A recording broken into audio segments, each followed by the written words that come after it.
Okuthasho ukuthi zikhona izifundo ezibhubhisayo. Amen. Zikhona izifundo ezibulalayo. Zikhona izifundo ezingamsiza umuntu kodwa ziyizifundo. Lena ithi uPetro uxwayiswa ngabafundisi bamanga. Awona sebabona abaprofeti ngizwela abantu abaningi sikhalile ngabaprofeti abebe faka abantu kodwa into enkulu kakhulu elokhu indimini noma kumbuso waKristian abafundisi. Ngifuna ukuveza indaba ukuthi izwi liyakuphika ukuthi kukhona umuntu ongasindisa omunye umuntu. Yep. Repetitively liyakuphika lithi akekho umuntu onamandla okusindisa omunye umuntu but Jesus.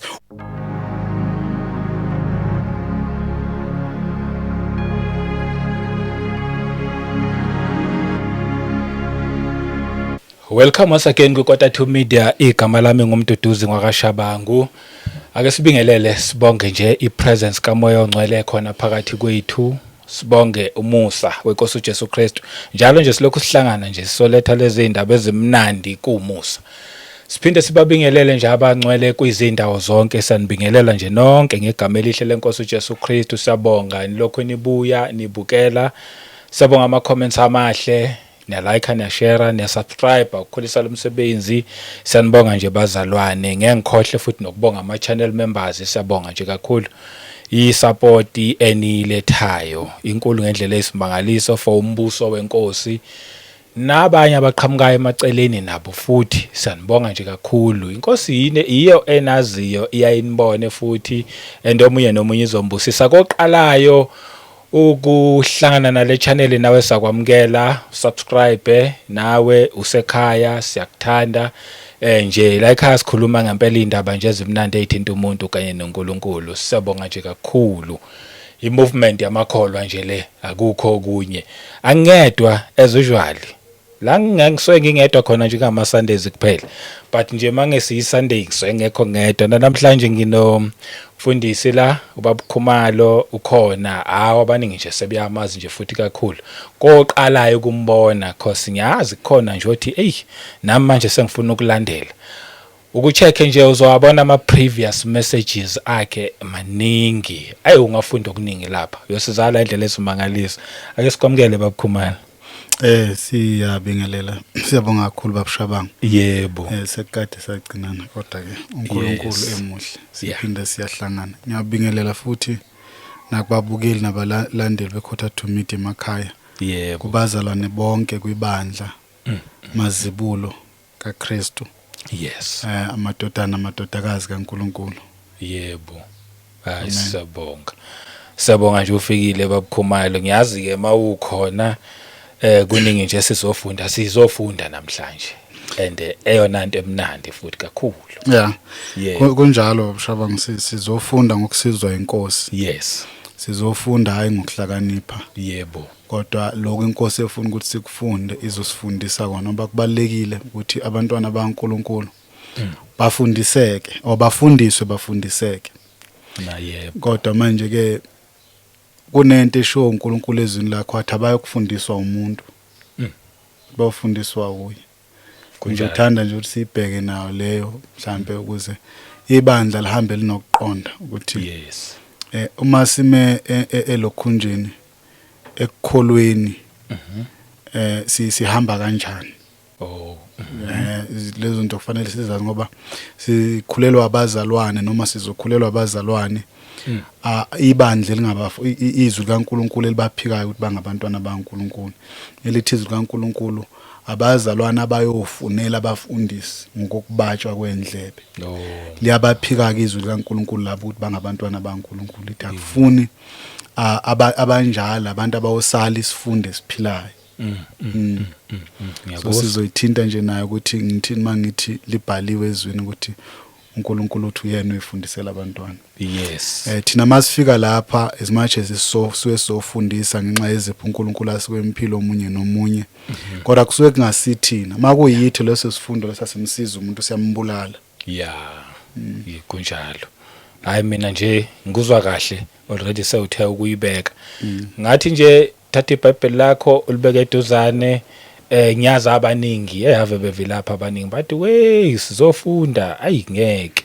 Ngizothi mina akuyithande into yokufundiswa ngezwi. yazi ukuyithanda nje uyijabulele ngiyazi kwesinye isikhathi siyakuthanda kuhle futhi ukuthi kushunyayelwe sigqume yabo nje kuhle konke kuhle nalokhu futhi kokufundiswa thande uyokhula uyokhula ngenye indlela angazi kodwa uzobona wena usukhulile ukuthi hawu kwangisiza ukuhlala nje ngeke ngilalele ngathi bayabhora kanti cha lutho ababhori siyasizakala sonke siyabonga angigedele kwena babkhumalo yazi usuthi nje wathi kade ngikhuluma ngesihloko bese ngiyangena ngifuna nje namhlanje sikhulume ngendaba ethi we were saved by God from God for God sasindiswa uNkulunkulu yes kuNkulunkulu esindisela uNkulunkulu angihlanganise nento ethi ke insindisi ngomzimba wenyama kaKristu uJesu yeah ihloko sami sithi we were saved by God from God for God insindiso ngomzimba wenyama kaKristu Jesu amen ndenza uthi ihloko ngihambise ngihlanganise because indaba yami isuka inkulu okay ihloko siyamguide umuntu esifundweni ukuthi kahle kahle kukhulunywa ngani bese sithatha umqondo wakhe siwenza ube focus bobona incwadi uma ubhalwa kwayo ama titles enzela ukuthi uthi uma uzofunda icontent yalento ekukhona ubusunomqondo ukuthi la ngilindele ukuthola ini exactly yeah ngoba umqondo womuntu uyafuna ukuthi mangabe ufundisa uguide yes so now abalindeleke abazalwane ukuthi ke into esizokhuluma ngayo leyo mangithi we were saved by God yebo from God for God uthi ngizothi nanokuthi insindise ngomzimba wenyama kaJesu Kristu but ngisacela ukuthinta nje ngidlule kulento eshoyo yendaba yesifundo bakhala abazalwane abanye laba bayabhora vele isifundo umuntu uyasibheka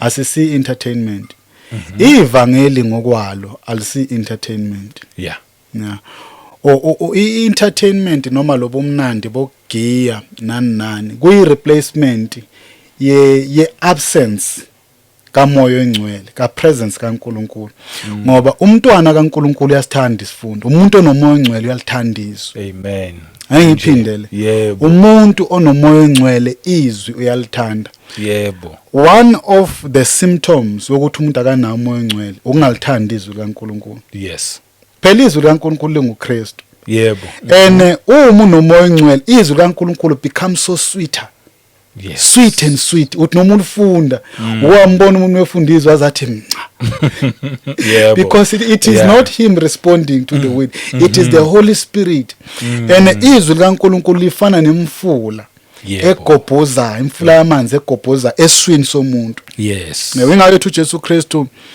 okholwa yimi njengokusho kwemibhalo yebo manje asandalana amagama athi njengokusho kombhalo mawungafunda umbhalo ungenaso isifundo sokuthi uyagxila embhalweni uyokholwa uJesu kanjani ngoba uthi okholwa yimi njengokusho kombhalo bese ethe eswini sakhe yogobhoza imifula yamanzi okuphila ake ngichaze indaba yaseswini yeah ukuphila komuntu kusenkabeni esiswini la elokhunjani umphefumulo womuntu uhlala la enkabeni azi ngikhuluma this is unnecessary but komunye uzokuthola kuyilokhunjani there is why kwi-loins kukhulunywa ngama-loins kuthiwa amadodana kaLevi aye kuma-loins ka-Abraham there is why even umuntu inkelokhunjani izinto noma ukukhandwa nje komuntu the womb of a person isenkabeni and uyezwa umoya engcwele bazongifakazela abazalwana bami uma uzokhuluma into kaNkulunkulu iyaqubuka uyezwa khona into equbukayo phakathi kwakho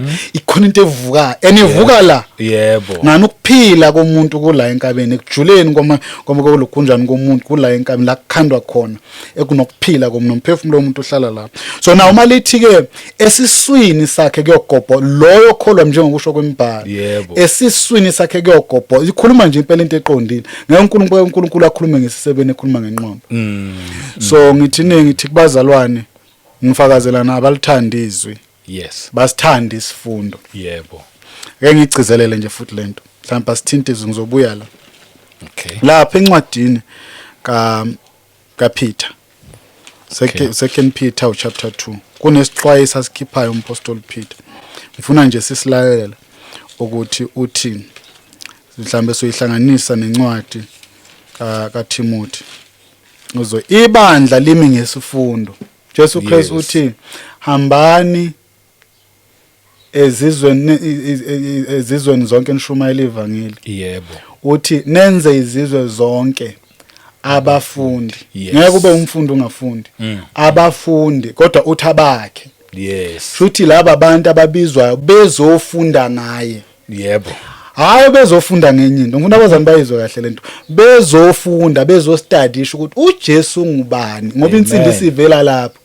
Insindisi ayiveli ngokwazi ukuthi imbuso weminyama ime kanjani nanokuthi uSathane unamandla angakanani. There is a reason why ngimention lento because sikhulelwa abazalwane abafuna ukwazi igodlo zika Sathane. Abazana abafuna ukwazi amandla obumnyama nanokuthi amadimoni asebenza kanjani. Yes, we will know that uma sikuNkulunkulu ngoba uma ku level kaNkulunkulu ngaphezulu kwalembuso angeke uhlala ungayazi into aka first year soka matric. Uma kuNkulunkulu ngaphezulu kwalezi zinto lezivele kumele uzazi kodwa iaim akusiyona. Uma uyongena ka first year aim akusukuthi izinto zaka first year. Iaim ukuthi uyophasa umatric mawuphuma lapho uyokhona ukuapply evarsity bese ufundela umsebenzi. Manje ngeke ukuthi manje ngoba naku wena usungene la isikole bese uyahlala ke into enza first year njengokuthi uSathane operator kanti ngibonile abazana abaningi bekhulelwa leyo nto le bakhula kulezo fundo. Uzowathi omunye ekhuluma kwenye comment wathi inkinga ka ekhuluma ngama ungibize ngegama wathi inkinga kaphelelana akayazi isystem kaSathane ukuthi ebeast ukuthi sebenza ngambuka nje ngathi yazi ukubani uyazi ngambulelwa lezi zinto in and out ngiyazazi but uNkulunkulu wanginika assignment wathi angizofundisa ngendodana yakhe. Amen. Angizofundisa ngombuso ngoba insindisi la ivela khona. Hayi ngizofundisa ngesystem yobumnyama. It is nothing isystem yobumnyama kuNkulunkulu. Yes. Asikwazi ukuvukela abazalwane manje sebefuna ukwazi isystem yobumnyama ufanele bathetha abathakathi basebenza kanjani ama astral traveling indaba zama Illuminati indaba zembuso yelokhunya nama Kingdom of Marino Queen of the Coast of olokhunya no Queen of the what the South and yonke la Queen of Heaven nano ukuthi asebenza kanjani emkhathini amadimoni uSathane umi kanjani zonke lezo even uJesu nabapostoli abasichitha isikhathi kuSathane. He will barely mention uSathane uJesu Kristu. Mhlawumbe bakhuluma athi ulokhunjani isela kakalizi. Kungokweba. Yabandlule. Kodwa into focusa kuyo kakhulu umbuso noyise. Amen. Umbuso noyise ngoba insindisi la ivela khona. Uze uthi mayikhuluma kuJohn 17 lapha ku verse 3. Akayibonga elethu umkhuleko. Yebo. Athi ukuphila okuphakade lo I think ku verse 3 ukuthi bazi wena wedwa. Abazana beunderline ke lento. Amen. Insindi ukuphila okuphakade ukuthi umuntu azi uNkulunkulu yena no Kristu Jesu amthumile. Hayi ukwazi imbuso yobumnyama. Umuso wazile babshama yesifundela ngicela sengingena kwenye kanti angizanga kulento. Lapha ku I think ku 2 Peter chapter 2. Okay. Inesihloko la kuyami angazi noma inaso. Ithi uPetro uxwayisa ngabafundisi bamanga. Yiyo lo verse 1. Iphezulu inesihloko ithini?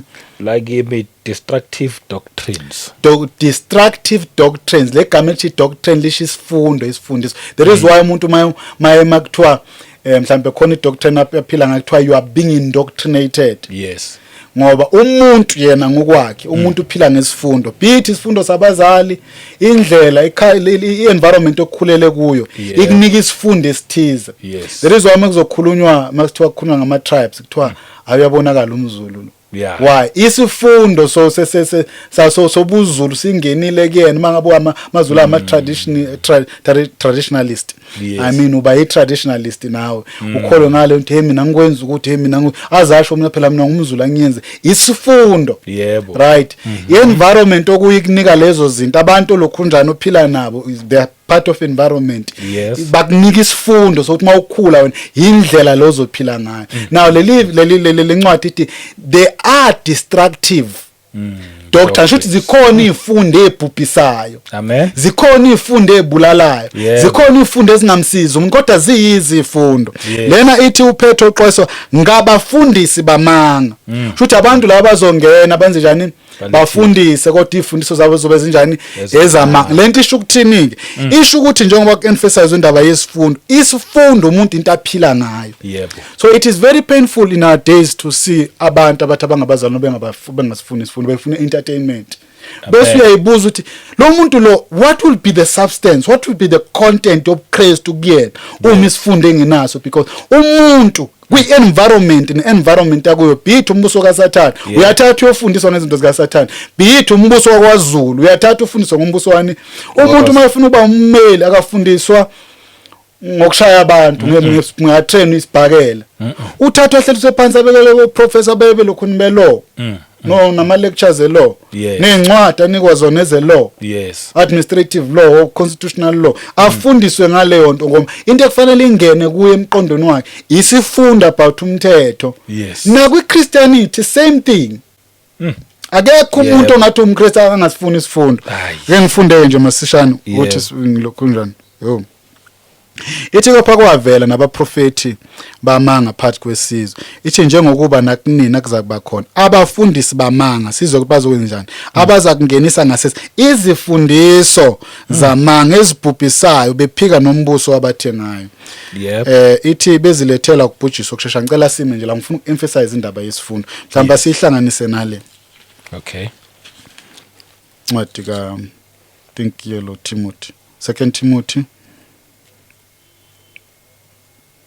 chapter 4 uthi uTimothy uyala ukuba aqine bese ithi lapha ku1 kodwa I think u3 noma u2 lozositshela lena ethi ngiyaqinisa phambi kaNkulunkulu noKristu Jesu oyakwahlulela abaphilayo nabafileyo nangokubonakala kwakhe nombuso wakhe ngithi shumayela izwi uqinise noma kuyisikhathi noma kungesiso so la ukhuze uyale ngakho konke ukubekeza nokufundisa bese ethi u3 ngokuba kuyakuba khona isikhathi abangayokuvuma ngaso isifundiso abangakuvuma ngaso ini isifundiso esinjani esiphilayo kepha ngokwezinkanuko zabo bayakuzibuthela abafundisi njengokubathwa kwezindlebe zabo so abafundisi they are very critical very critical awona sebabona abaprofeti ngizwela abantu abaningi sikhalile ngabaprofeti abebe faka abantu kodwa into enkulu kakhulu elokhu indimini noma kumbuso waKristian abafundisi ngiyazi lento ekazi ikhulunywa ukhuluma vele into enganakekile sinakaba prophet uqinisile yasi they are nothing about in our days because ibandla limi ngabafundisi ibandla limi ngesifundiso isifundiso senzani isifundiso yises enable umuntu to understand ukuthi uKristu ubani asenze kanje asiye lapha uNkulunkulu avela ngilidela kwenye indawo yazi ngisabathi ngifuna asiye kodwa lapha Ephesians Ephesians 4 Lesifundiswa yise simisa umuntu esakha ibandla ibandla lakhiwa ngezinye lakhiwa ngani ngesifundiso ukuthi ufundisweni ubayileyo nto ke ukuthi wena ube umKristu ojola noma ngajola ukuthi ufundisweni uma ngabe la ufunda khona umfundisi uthatha nankinga ukujola you will take that kube isifundo sakho bese leyo nto yakha wena hamba ujola kuhamba ujola ngoba ufundiswe kanjalo nokudate nje sekukhona emabandleni isifundo bathi hayi ungamdate there's umuntu nje yedwa before shot se date abantu anganomba u6 ukuthi awulali nabo is neither here nor there is something else but the mere fact uvunyelwa lonto hamba uya date hamba uya date isifundo leso yebo so iyangena leyo nto leyigcine yakho umuntu ngaleyo ndlela lasizweke lapha Ephesians 4 uverse 11 sokwehla nje naye ngifuna kutholakala something ithi nguyena futhi owanika abanye ukuba babe ngabapostoli abanye abaprofeti abanye abavangeli abanye abelusi nabafundisi ukuze abangcwele baphelelisele umsebenzi wokukhonza kwakhe umzimba kaKristu lezi zipho zilethela ukuthi abangcwele bakhone ukuba zingceku ezisebenza kahle endlini kaNkulunkulu bakhonza uNkulunkulu ukukhonza kusho to serve therefore kuserve uqhamuka uba ini iservice then oserviceayo noma oservayo ubizwa ngeservant there is why bonke abantwana baNkulunkulu they are servants of God akusiyabefundisi nabaprofeti nabelusi kuphela bangama servants kodwa once umntwana kaNkulunkulu you are a servant of God because wenzani uyaseva endlini kaNkulunkulu. Kodwa ithi kuzowenziwa lana kwakhiwa ini umzimba, that service esiyenzayo kwakha ini umzimba sizwe u12 uthi ukuze abangcwele baphelisele umsebenzi wokukhonza kwakhiwa umzimba kaKristu 13 bese ethi size sifinyelele sonke ebunyeni bokukholwa nasekwazini ngitheni ngithe ukuphila okuphakathi lokuthi bazwe na wedwa uNkulunkulu kunjani oqinisileyo noKristu nasekwazini. So lezi zipho esicritical kakhulu isipho ekutheni abantu bamazi uKristu esesifuwe sokufundisa. This why umpostoli ulokhunjani uPeter exwayisa ethi esizweni isizwe sasihamba ngabaprofeti ethi nenzohamba ngabafundisi ethi therefore be careful ukuthi into ofundiswa yona iyakufinyelelisa yena ekutheni uthola insindiso, iyakufinyelelisa yena ekutheni uthola ukuphila okunguna phakade ngoba kukhona bazongena bephethe ifundiswa yebo kodwa lezo fundiso ziyabhubhisa. Kodwa kufanele ukuthi kungene ukuthi kungena abafundisi abazokwazisa abantu indodana nali ithi sizefinyelela kusho abafundisi abazofundisa abantu ukuthi bafinyelele ekukholweni kunye ebunyeni bokukholwa. Number 2 nasekwazini indodana kaNkulunkulu ebudodeni ophelele esilinganisweni sobukhulu sokugcwala kukaKristu. Kunento eshoyo lencwadi ngalento ithi ku14 ukuze singabisaba yingane sishukonyiswe kwamasi ipheshulwa yimimoya yonke yezifundiso ngenkohliso yabantu ngobuqilo obunamacebo okudukisayo. So isifundisa sisali kuyo yonke ukuthi kuyo yonke into ezobihamba umzalwane yiyo kuyobe kuyisifundiso ayesihlanganise nalena ngizongena endabeni yami kodwa vele yiyo sengingenile umzalwane angasala athawo waloko ethi baphuma lozongena endabeni ngingenile asiye lapha ku John 6 ngingenile kodwa ngiqale kwenye indawo. Ngifuna nje abantu bazi ukuthi sisindiswe ngoNkulunkulu esisindisela uNkulunkulu kodwa ibandla limi ngesifundo.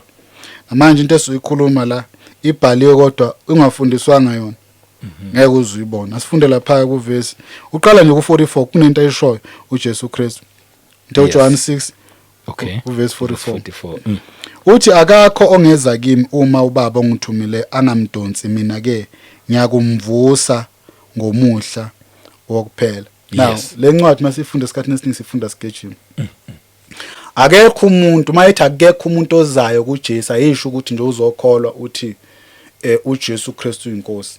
Bazalwane esikhathini makukhuluma ngokuza kuza kuJesu sayisichaze kanjani. Sifunda incwadi ethi ukuze sazi indodana kaNkulunkulu bese ithi sifinyelele ebudodeni nasesilinganisweni esikhulu sokunjani sokugcwala sobukhulu kabantu kaKristu. So ukwazi uJesu akusokumazi nje kuphela kodwa ukufinyelela kulesa sigaba kulesa standard. So ukufinyelela mayithi uJesu Kristu akekho ongeza kumina uthi akekho ongafinyelela kulesigaba sami uma engasizwa ubaba ngoba owakhayo ubaba akusibo befundisa kuseyamasonto owenza lento obumba lo muntu kamoya ukuze afane noKristu Jesu ubaba ingayethi akekho ngeza kumina ongafinyelela kulesigaba izoyikhuluma futhi uzoyizwa akekho ongafinyelela kulesigaba ongangazi mina ongazi abe yilento engiyiyona uma engasizwa ubaba ubaba okufanele amenze. Abantu abaningi bangena abathi basindisiwe bambiza uJesu kodwa bangafinyeleli kuKristu Jesu bangafinyeleli esigabeni sendoda nanokumazi nje ukuthi uJesu bana begcina bethi awumuntu wayenemlingo abanye bathi hayi uJesu akazi kodwa bebe bekholwa ilokhundana bethi basenkindisweni yani yobuKristu ngani uNkulunkulu akawenzi umsebenzi kubani kubona ngizoyichaza nale waNkulunkulu ngoba sayichaza ukuthi uNkulunkulu esikhuluma ngaye la umkanjani. Right mayithi lapha ku45 sizweke ithi kulotshiwe kubaprofeti ukuthi bonke bayakuba ngabafundiswe ngoNkulunkulu. Asiphindekele abafana sikhuluma ngesifunda siyakhuluma ke manje nakho kulotshiwe kubaprofeti ukuthi bonke hayi some akekho umzalwane kufanele kuthiwa akayitholi lento ithi bonke bayakuba ngabafundiswe nguNkulunkulu. Ayizwa mayiqhubeka ukuthi thini ithi yilowo nalo ozwile kubaba wafunda uyeza kini. Amen. Akekho umuntu oyoya kuJesu efundiswe ngumfundisi nebandla kodwa wonke umuntu uyoya kuJesu ngoba ufundisiwe Yes. nguyise, Oh. uzwile kuyise, wafunda kuyise, then ke bese yaya kuJesu. Yep. Abantu abafinyelela kuJesu because uNkulunkulu awenza umsebenzi empilweni zabo. Why? Abafundisiwe uNkulunkulu.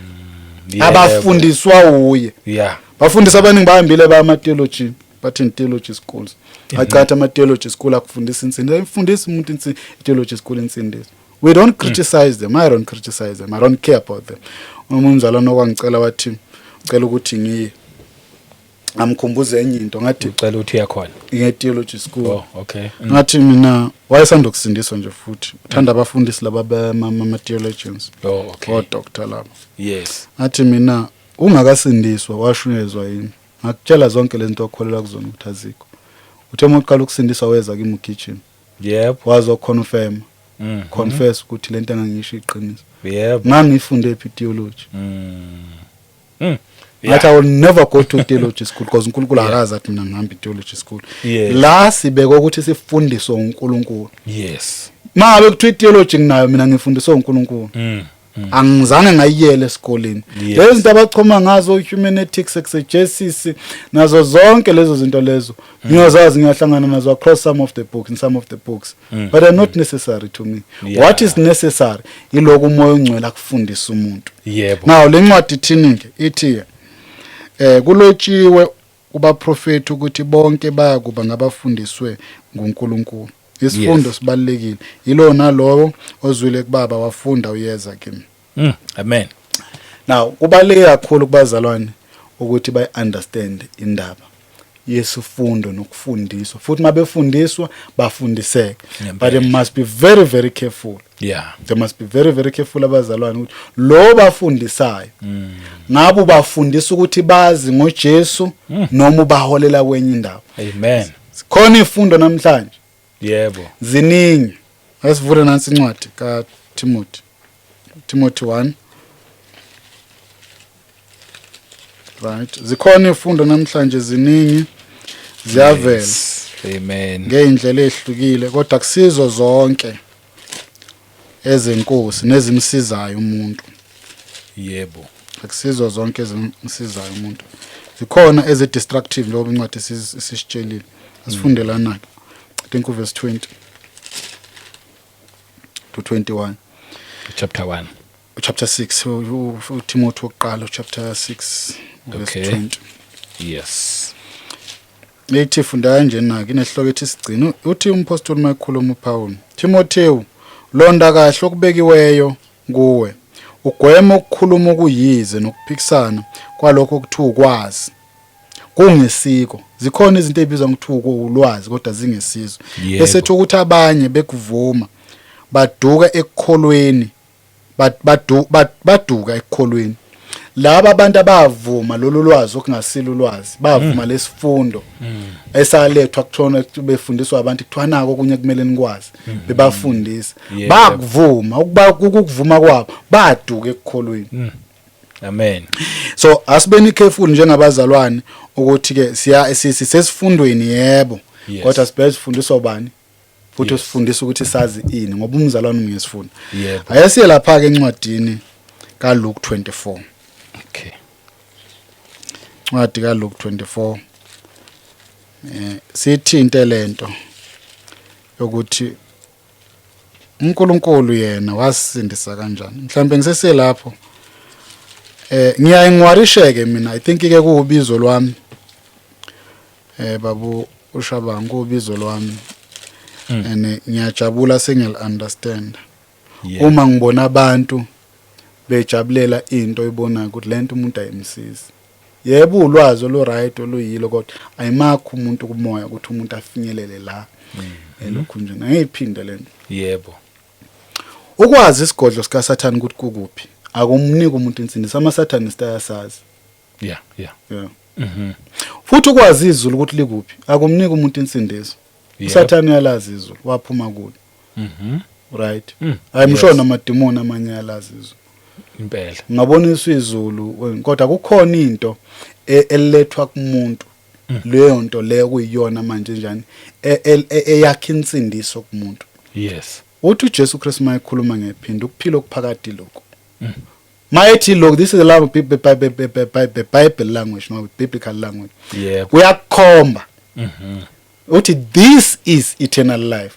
So if you miss that, angazi uthi uyophinda uthole ini. Uthi okuphila okuphakade athi naku ukuba bazi wena wedwa uNkulunkulu oqinisileyo noKristu Jesu omthumile. Amen.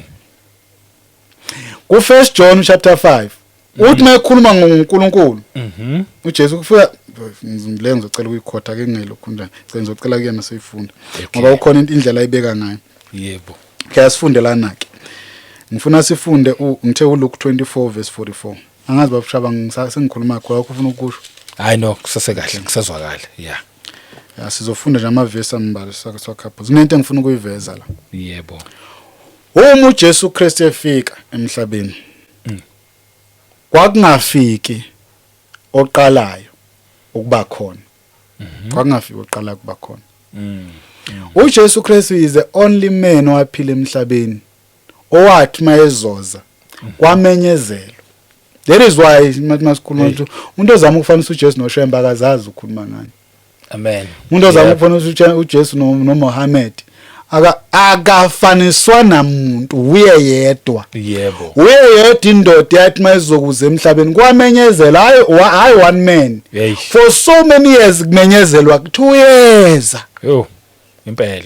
Kungena abaprofeti beshintshana izizwe zikaIsrael nama generations ezizukulwane ngezizukulwane zimemezela zithi uyeza.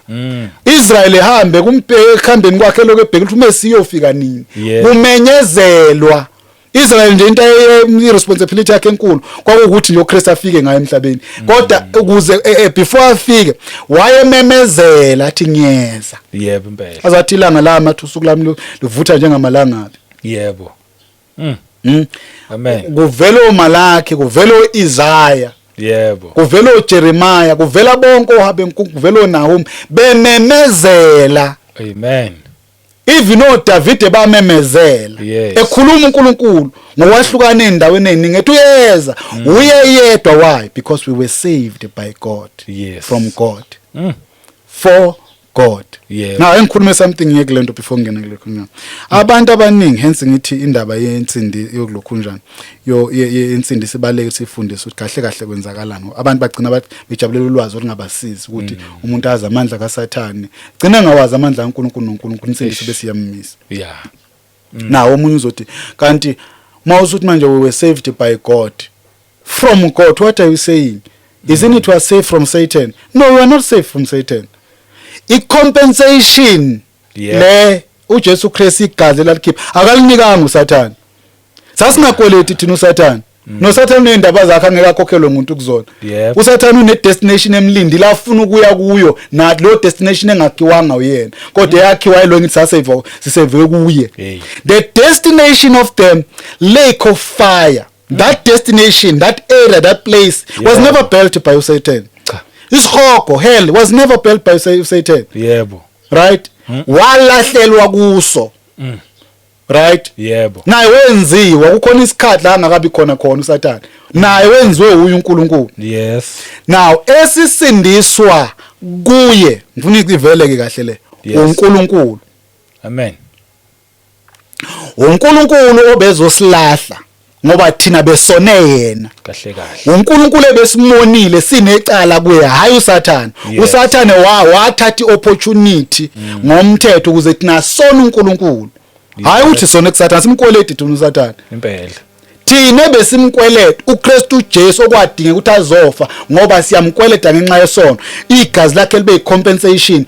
uNkulunkulu obengasixolela isono futhi ongazange nangelilodi la asixolela isono. Ake ngichaze ke lento uthi ngithini. uNkulunkulu bazalwana ayingene lento akasixolela isono. Yebo.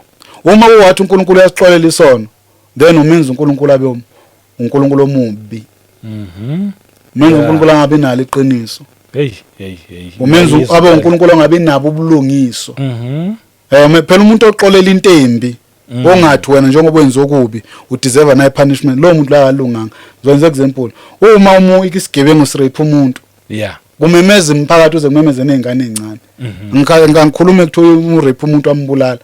wabanjwa kwathiwa lo muntu ngempela lento yenzile mangafika ijaji lapho lithi nginkosi yenkantolo enomusa ngiyaxolela bangathina abantu bangalwa kabi manje why kungathi uNkulunkulu vele enze njalo nezethi zona azange vele zakhokhelwa ngithi insindi isimahala kodwa kuNkulunkulu ayizange bemahala waphuma yena uqobo wathatha umzimba wenyama wazokwenza umsebenzi ukuthi izono zethu zihlanzwe zihlambulule zikhokhelwe hence I'm saying we're saved by God from God for him ngoba egcineni ukuthi sizoseva icebo lakhe sizoba yithempeli aphile kithi kube nobudlelwane sibe ngumkawundlu thina sibe ngabantwana sibe yifamily yakhe siphile phansi kwakhe sibe umndeni wakhe akasisevelana nje uthi egcineni isihambe nje bese ke sibe ngabazi usavele yena usave kuye yebo sisavwa nguye ngiyayiswa yabona indaba so asisindiswanga kuSathane uSathane naye ekhalela lento engeke ayithole lensindiso ngeke ayithole yebo ngeke ayithole amen so ngifuna nje le icace owehla wezemhlabeni inkosi yamakhosi uJehova uqobolo kodwa manje umehluko ukuthi wazehlisa yes waba isima ngasiso isiphi isima ngasiso uNkulunkulu inyama yebo waba yisoke leso simo ukuzehlisa ukuthi lo kangasiko waba yiko yini azoba yiloku angasiko is because thina siyiloku yena ngasiko simangithi siloku angasiko umuntu wawela kuloku yena uNkulunkulu angasiko ngoba khumbula umuntu wayenze ngomfanele sabantu kaNkulunkulu makukhuluma ngomuntu wenze ngomfanele saNkulunkulu akhulunywa ngobumba akhulunywa ngobumba akhulunywa ngenyama kukhulunywa ngani ngomoya mhlambe leyo singayivali asiyelapha masishane kulo kunjani kwamba sermayivali kodwa le ibambe njengomuntu kubalekile sencwadini yamaroma uNkulunkulu wathatha isimo salento angasiyo ngoba thina sase sileyonto sawela kuleso simo sokuze sisindiswe kwakufanele ukuthi uNkulunkulu ayongena kwisimo salento angasiyo kodwa thina esiyiso ngoba thina yithine sasi njani esasi wele leso so wayezodlalela ithimi yethu wayezosindisa thina so wathi ke ngizothatha lesimo salento abayiyo kodwa mina ngingesiyo yiphi kasizweke lapha namaroma u7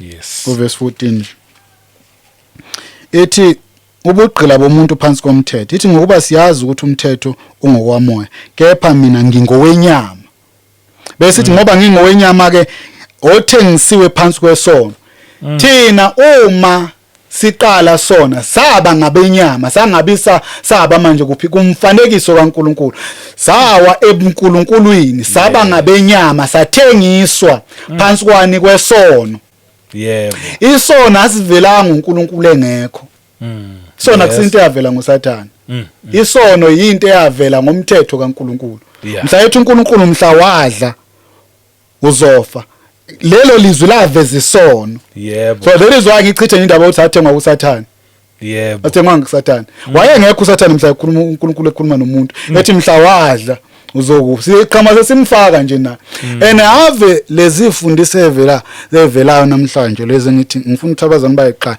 zimdumisa uSathane Sathane this uSathane nje la khona umukela iitazi mangithi iitazi ngisho iglory ngendlela esimanga Sathane this Sathane that Sathane emlonyeni wabazalwayo kugcwele igama lika Sathane angisho uSathane angakhulunywa ngaye njengalabanye abafundi ukuthi ngaliphathi nekuphathi igama la Sathane he's nothing more at the end of the day yebo but why are we praising him Sathane this hey mbuso ka Sathane amandla ku this mbuso ka lokhunjani sisiso umoya mo plus phethe ngoba sofunda ngoba umoya kaNkulunkulu awubizelwa ukuthi sochaza uSathane yebo uthi uJesu Kristu angeke unishene ukuthi izintana izintandana singaqhuma ke manje unizintana uthi kodwa ngiyomcelela umduduzo umoya engcwele yes uthi uzokwambula uzoniholela kulo lonke iqiniso besethi kodwa into azoyimbula ifunction yakhe akukhuluma kokwa uthi kodwa uzoyenza uzokhazimulisa mina amen futhi ngamanye amazwi uzokwenza ukuthi mina ngazeke kahle ngishayene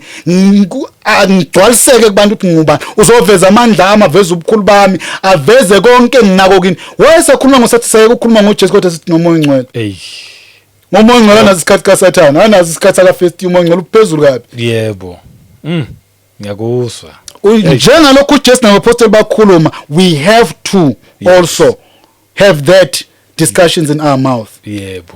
Ababuso laba bachitha isikhathi ngoSathane lethi noJoy Sathane wayekhuluma nje endlula. Yebo. Kodwa babekhuluma ngako umbuso nanentando kaNkulunkulu. Amen. Nawu ngithinike. Lithi leli lizwi senjani sithengisiwe. Yebo. Manje kuJesu wathatha isimo umuntu ayenjani aba yisawela kuso isimo senyama ukuze azomkhipha umuntu kulesi simo azokhipha inkokhelo le eyayifuneka kuNkulunkulu ukuze umuntu angabusaba phansi kwesono. Amen. Right. The reason why insindisi ngubani ingayo uNkulunkulu kwaba uye kwadingeka yena kodwa izoyisho lento le. Esifundeke lapha ku verse 20 ku chapter 24 verse 44. Wayesethi kubo uLuke lesimfunda abazalwane emakhaya Luke, yes. 24 verse 44. Wayesethi kubo yilo nalowo ilawo amazwi ami engawakhuluma kini ngisenani ukuthi wayethe ngakhuluma kini ngisenani kodwa enabo wayekhuluma kanje la ngoba lezi izinto sesifunde kodwa omunye ngeke understand ngoba unabo nje la wayethi ilawo amazwi engakhuluma kini kuyacaca la ukuthi wayesevukile. Yebo emva kokuvuka. Yes. So maye sithi ngisenani ukukhuluma esesenyameni engakakhazimulisi unyama. Yebo. Manje noma la enabo kodwa engasekho nabo. Yeah. Noma ekhona la emhlabeni lamazwi akhuluma esemhlabeni kodwa ngokwe level yalo engasekho nabo. Maye sithi ngisenani ukukhuluma ukuthi ngisafana nani. Kodwa manje angisekho kuleso simo. Ilawo amazwi kusho njalo ukuthi yiwo lawo amazwi ami ngawakhuluma kini ngisenani ukuthi kumele ukugcwalisa konke okulotshiwe ngami. Sandaweni amagama akathi okulotshiwe ngami. Okulotshiwe ngami sikuzobala indawo entathu. Okulotshiwe ngami kuphi emthethweni kaMose nakuba prophet nasemahubeni. So moya kumthetho kaMose umoya kuba prophet umoya kumahubu kulotshwe ngoKristu. Mungabe uthi ufika kulezi yancwadi awumthola uKristu awukalifundi kahle iBhayibheli. Amen. Yebo. There is why kuyisifundo eswrong ukuthi kuvuka abantu namhlanje abazofundisa ivangeli lokuthi iOld Testament as a book ayisafundwa. Ngoba kwiOld Testament as a book kunencwadi eziyizwi ezingasinje umthetho. Amen. Even nasemthethweni kaMose kunencwadi noma namavesi ayizwi nje likaNkulunkulu angasumthetho. Let me prove ukuthi ngithini asekhona lapha. Yebo. Ku Deuteronomy uzothanda isimple umthetho kaMose uDeuteronomy simple verse. It's even worse babushabanga. Incwadi kaGenesis ayinamthetho kaMose. Yes, cha. But uzoza umuntu engayifundi Old Testament. Yabona ukudideka okukhulu. Kulokhu njani ku Exodus. Umthetho kaMose awuqala ku chapter 3 mhla uNkulunkulu uMose ehlangana noNkulunkulu. Awuqala ku chapter 4. Awuqala ku chapter 5. Size simuze lapha ku chapter 20. Cabanga. Yes, 20. Umthetho eyishumi yalele ishumi. La uNkulunkulu sabatshela nje ngezwi lakhe nihambe kanjani izwi lakhe. Ngothanda zonke lezo zinto lezo. Hamba kanjani ziyizwi izinto eziningi asuke ahamba nabo ngazo. Le ehlane. Uyingakho uJesu Kristu azabuyise athi kulotshiwe ukuthi umuntu ngephile ngesinkwa kuphela. Yebo nto into eyenzeka basesehlane besahamba before befike endaweni la uNkulunkulu ezobanika khona umthetho. Ngoba izizwi. Amen. Right. Now let's start nje very simple verse lapha ku Deuteronomy. Uzobona ukuthi ngithini. Deuteronomy I think ku 6 verse 4. Okay. Ithi ke lapha verse 4 ithi yizwa Israel uJehova uNkulunkulu wethu uJehova munye. Akusumthetho lo. Yizwe lekuthaziswa ukuthi uJehova unjani? Munye. Yizwa uthi thini? Wothanda uJehova uNkulunkulu wakho ngayo yonke inhliziyo yakho nangawo wonke umphefumulo wakho nangawo wonke amandla akho. Uyabona indaba? Yizwi leli. Yes. Right. Now ingakho ke le ngithi si wrong isifundo sokuthi kuthiwa ukuchitha konke Old Testament as a book because akusiqiniso lelo. Kukhona esichitha kuumthetho sichithiswa yini because kwakurepresenta lento ilokhu into eyiyona yona ubani uKristu. So Mose qhubeka ukuphila ngako uphuma insindisweni uphuma emseni kaNkulunkulu. Amen. Yebo. Now incwadi ke sifundile kisho njalo lapha kuLuke. Now ngifuna ukuveza something ngalento ukuthi njengoba sengiyakhuluma ngathi sisindiswe uNkulunkulu esindisela uNkulunkulu. Yes. Insindisi ngomzimba wenyama kaKristu Jesu. Yebo. Sengithe kuchaza indaba ukuthi ke uma uNkulunkulu ezosindisa kanjani wathatha isimo somuntu ngoba umuntu wayenjani wayewelela Yebo. enyameni. So nakuba umuntu uNkulunkulu wamenza wafana naye waphuma kulo mfanekiso waba yini wabasenyameni kwase kubusa kumthetho wani wesono nowokufa. Yes. So now uJesu Kristu uthatha isimo sobunyama ukuze azokhipha umuntu owele kuso bese mfaka kuphi embuyisela back esimweni sane soMkhulunkulu. But naku kune dilemma eyenzakalayo. Okay. uNkulunkulu since sengena enyameni senayo inyama nayo. So now nenyama sithola inheritance indirectly so yokuthi nayo sekufanele ifakwe esimeni sikabani sikaNkulunkulu. Ngazi ngikhuluma imystery ke manje. Engiphinde lento. Impela. Asifunda ivesi ukuzizwe kahle lento. Yeah. Lapha kuJohn, ivangeli ngokaJohn. Okay. Uma uNkulunkulu ezosindisa umuntu, kuqalwa isimo somuntu omusha. Yes. Kuqalwa isimo sezulu elisha. Kuqalwa isimo sezulu somhlaba onjani? Omusha. Bheka senjani? Sengidala okusha, izulu edala, umhlaba omdala nezulu kanjani ke endlulu. uKristu Jesu. Uqala umuntu omusha, uqala uAdam omusha, uyachitha omdala. Amen. So njengoba kuthiwa Adam kusho ukuthi umuntu kodwa manje lo muntu useza ngani ngokuphila kaNkulunkulu direct athi uNkulunkulu wawuphefumulela umphefumulo wakhe. uNkulunkulu waba yinyama. Amen. Kwathi lokho kwenze konke okungavelanga lutho ngaphandle kwako. Yes. uNkulunkulu uqobolwa waba yinyama hayi uthi wazohlala. Hayi uthi wazokwakha. Then kwase kuqalwa ke iphethini yokumisa ini umbuso kaNkulunkulu ngeformat angayibiza kanjani ngelokhu njani ngestructure esisha somuntu omusha. Ake sifunde lencwadi uzoyiza uthi thini. Right. Lapha sofunda kuJohn 1 verse 1 2 3 bese siyaqhuma. Oh no 4 bese siyaqhuma saku verse 14. Uzoyizwa kahle. Amen. Inehlo nje sithuba uNkulunkulu nobuntu nomsebenzi kabani kaJesu Kristu. Ngiyazi abazana abani mhlawumbe uma usifunda lesihloko siyaye singakutshela lutho kodwa siyakhuluma. Balezinto engaki ezu3 kodwa lezi ezu2 zobuqu lokwesithathu umsebenzi. Amen. Ithi kunobuNkulunkulu kunobuntu bese kuba nomsebenzi wenziwa yini ngoba uNkulunkulu nangobuntu. Kusho ukuthi ngamanye amazwi uNkulunkulu esebuntwini noma uNkulunkulu esemntwini bese kuphuma umsebenzi kaJesu Kristu.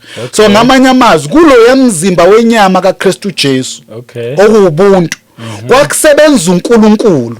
There is why uNkulunkulu uqala bona uNkulunkulu osebenzayo nobuntu kusho ukuthi uNkulunkulu esebuntwini ubuNkulunkulu busebuntwini kwenza umsebenzi owani lo msebenzi owensindiso yomuntu. Amen. Ngiyakuzwa.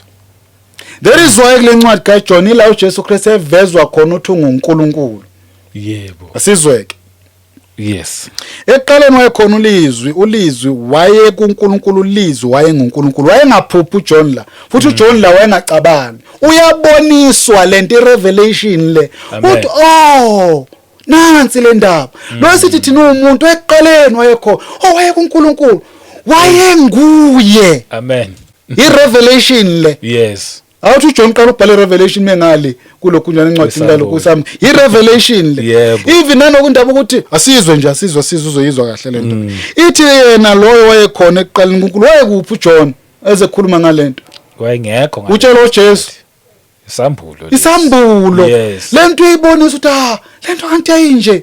Mayiqhubeka lencwadi uzutshengiswa nezinto ezinkulu.